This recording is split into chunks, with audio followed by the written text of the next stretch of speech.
তো নমস্কার বন্ধুরা, আজকে আমি বলতে চলেছি যে ইরানের সঙ্গে আমেরিকার তো যুদ্ধ চলছে। সেখানে ভারতীয় 3জন মায়ের কোল খালি হয়ে গেল, 3জন সন্তানের মৃতদেহ ডেড বডি পাওয়া গেল না, পুড়ে ছাই।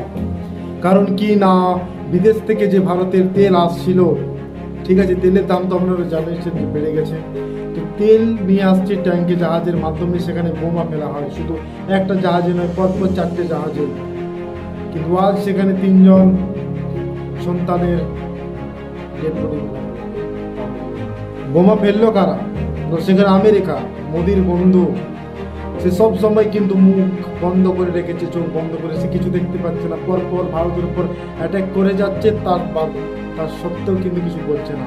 এই বিশ্বগুরু দেশ কি করছে, কেন চুপ আছে? এটা বলতে হবে, জবাব চাই।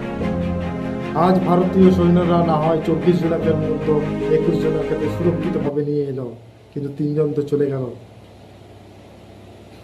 কি হচ্ছে কি? এসব চলবে না কিন্তু। আপনাদের উত্তর কিন্তু কমেন্টে দিবেন। আমি প্রশ্ন করলাম, কেন করছে সব মোদি, চুপ কেন আছে?